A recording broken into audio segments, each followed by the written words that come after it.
consumption is vital for the monetary system, because if consumers didn't exist, there wouldn't be any sellers. Without sellers and consumers, manufacturers have no reason to produce anything. In the monetary system, people need to consume, from food to services and comfort. If manufacturing was automated, it would create abundance and along with it remove the need for prices. Without a price tag, goods would be of the highest quality. If everything is good quality, sellers wouldn't have a purpose. That would lead to the end of cyclical consumption and the end of the monetary system. That's why, in order to maintain cyclical consumption, they have limited automation and produced poor quality goods through planned obsolescence. Many foods, few nutrients, many mobile phones, mostly of poor quality. No wonder that your computer or your phone will become obsolete within months of their market release. Think of how many cars are produced for consumption. Cities are already overcrowded by cars. And think that a 2-ton car transports a 70-kilo passenger most of the time. Dangerous to humans and the environment. Or think about how many electronics are thrown away every day as they go out of style.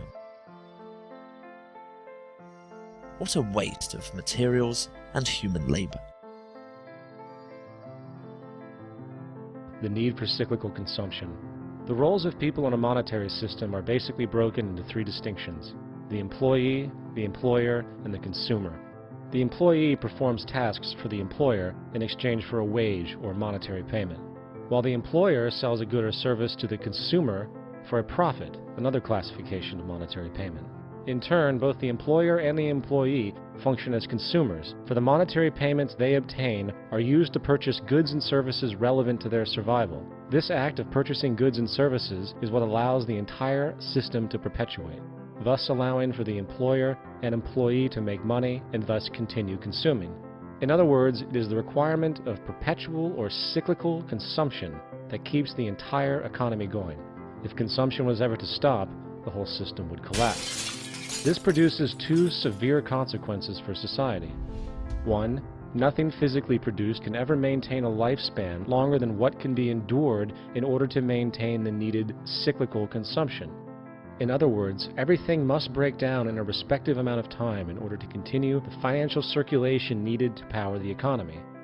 This characteristic could be defined as planned obsolescence. Planned obsolescence is essentially the deliberate withholding of efficiency, so the product in question breaks down respectively fast. This happens both intentionally, with manufacturers timing their products for breakdown, often as soon as the warranty runs out, and indirectly, where profit-based shortcuts taken in production, usually in the form of cheap materials and poor design, translates into an inferior product immediately, with the failure of the product simply a matter of time. The second consequence is that new products and services must be constantly introduced regardless of functional utility, generating endless waste. The result of these 2 issues are nothing but unacceptable, for not only are resources being neglectfully used in products that are designed not to last, wasting human energy and materials, the amount of frivolous waste and pollution that results is staggering. In other words, waste is a deliberate byproduct of industry's need to keep cyclical consumption going. The obsolete or expired product is trashed, often to landfills, polluting the environment, while the constant multiplicity accelerates this pollution. To express this from a different angle, imagine the economic ramifications of production methods that strategically maximize the efficiency and sustainability of every product, using the best known materials and techniques available at the time. Imagine products so well designed that they didn't need maintenance for, say, 100 years. Imagine a house that was built from fireproof materials, where all appliances, electrical operations, plumbing, and the like were made from the most impermeable, highest integrity resources available on Earth. In such a saner world, where we actually created things to last, minimizing pollution and waste, a monetary system would be impossible, for cyclical consumption would slow tremendously, forever weakening so-called economic growth. All manufacturers have contempt for you. To sell you the toothpaste, the products that they sell you are deliberately designed to wear out, break down, so you have to continually service those things.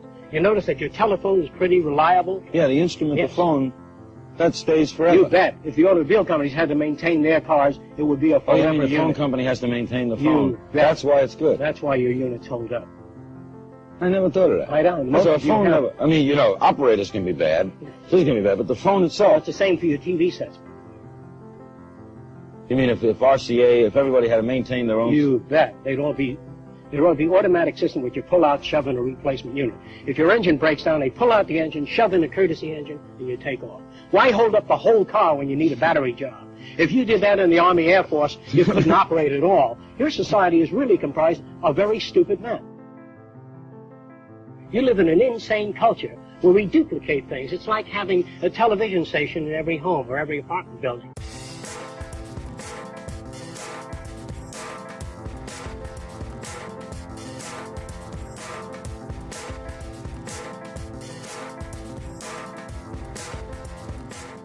Textile technology, programmable materials, nanotechnology, biotechnology. Those technologies, along with automation, can create sustainability and would also replace labor. The monetary system creates these situations. In order to progress and to get rid of these situations, we have to get rid of the monetary system. Well, the decision-making system now is mainly based upon different industries which feel that they have a good product, so they advertise and convince people to buy that product. Whereas in the future, in a saner system, we would design products not to wear out and break down, to last as long as possible, so that the responsibility of the service sector would not be overloaded. The longer materials last, the less burdensome to society.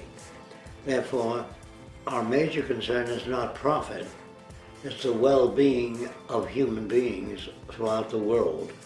To the degree that we neglect people, we hurt our own future.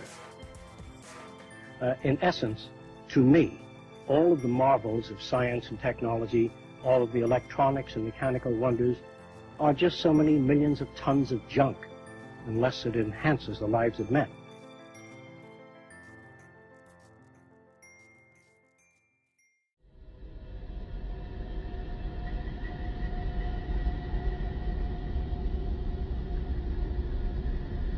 It's sad knowing that human beings are able to understand their existence but are merely consumers in our system. As for the bad quality of products, food is threatening people's lives, and our well-being is the most important thing for us and for the evolution of humankind. It's about time we realize this. Technology should be an extension of our lives, the best possible tools. Otherwise, what's its purpose? Knowing what technology is capable of, such a situation is inexcusable.